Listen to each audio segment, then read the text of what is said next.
Hey, what is going on, guys? What's happening, YouTube? It is Johnny with Rules for Rebels, back with episode 51 of Side Hustle Tuesdays. If any of you guys out there are sports fans, I think you're really going to like today's Side Hustle. It involves sports and sports memorabilia. That said, even if you hate sports, I think you'll still love today's story as well, as it's a story about how a high school student was able to turn his hobby and his love of baseball into a money-making venture, which in a period of just a few short months has brought in over $20,000 in sales and over $10,000 worth of profits with his autographed baseball arbitrage hustle. Now, this story hits kind of close to home for me myself, as my business partner and I are in a very similar business. My business partner is more so into this than me. He kind of runs this part of our business as he's a huge sports fan. I grew up playing baseball and playing sports, and actually being a huge sports fan, collecting cards, autographs, etc. But over the years, I've kind of lost interest. So this is kind of something that he's more into and that he runs. And he does what's called card breaking, where he buys inventory of either sports cards or memorabilia like jerseys, helmets, etc. The breaker then sells spots to people who are bidding on a specific team or a specific player, and then opens up the cards live on a streaming site, be it YouTube, Breakers.tv, Twitch, or other platforms. If you're a buyer and you pay, say, $200 for the Yankees, you get every Yankees player that comes out of that box. If no Yankees players come out of that box for that case, you paid $200 for nothing. So it's kind of a game of chance, or a way of gambling in a sense. But at the end of the day, it's an arbitrage hustle nonetheless. You're buying something cheaply and reselling it more, just in a little bit of a more creative and unconventional way in the case of card breaking. Today's story, however, is about a 17-year-old high school student from Maryland named Tim Herron. Tim started collecting and reselling autographed baseballs, and in just a few short months, he's done over $20,000 in sales. And after product costs and shipping costs and auction fees, he's profited over $10,000 doing something he loves, and something that was actually prior to that a hobby that he was paying money to be involved in. So over the past few years, like most sports, viewership in the fan base has diminished, but there still are a lot of diehard baseball fans out there collecting baseball cards and other types of sports memorabilia.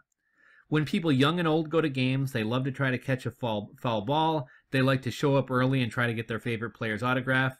But with so many people vying for autographs, very few people at the ballpark actually get them, and that's where Tim comes in.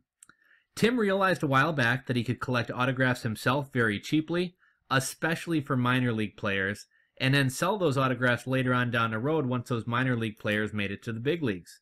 The reason this is the case is because everybody knows the major league players and everybody's wanting to get their autographs at the game. That said, if you've never been to one of your local city's minor league ball club games, you'd find that the crowds are generally smaller and there's going to be less people trying to collect autographs, and it's also much smaller than, everything about it is much smaller than an MLB game. So when Tim goes to these games, it's very easy to get a lot of balls signed, specifically targeting players he thinks have a good shot at making it to the majors, and then selling the balls for a premium price once those players make it to the majors. So again, Tim is a lifelong baseball fan. He's been collecting baseballs and memorabilia for years, and he one day realized that he's dumped a lot of money into this hobby, and he also realized what was an expensive hobby could potentially be both a hobby and a moneymaker. So what Tim would do, he would go to Camden Yards, the practice field for the Baltimore Orioles, minor league ball club, and he would get minor league players' autographs to build up his collection. He buys balls in bulk for around $12 each. Now, I imagine it could be done much cheaper. $12 is kind of expensive for a baseball, but he's not just buying like Little League balls from, Sports Authority. He's actually buying officially licensed MLB balls, so that's why they cost a little bit more. He buys the balls for $12 a piece and then gets them signed at games and turns around and resells them either on his eBay page or through his Instagram account. Now, the part I found to be really creative is the Instagram part. I generally don't think of Instagram as a sales platform so much as a marketing tool, but when you're dealing with very niche items, and in Tim's case, and in the case of Tim's hustle, one of a kind, very unique items, your entire Instagram audience is full of potential buyers, and so it really makes a lot of sense to showcase his products on his Instagram page. So I thought Tim was really clever for selling this way.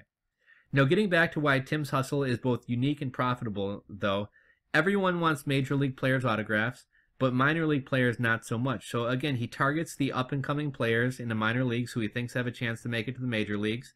He has an easier time getting their autograph, and then he resells that autograph for big money once they actually make it to the majors. Tim does something else interesting as well, though. This is almost two hustles in one.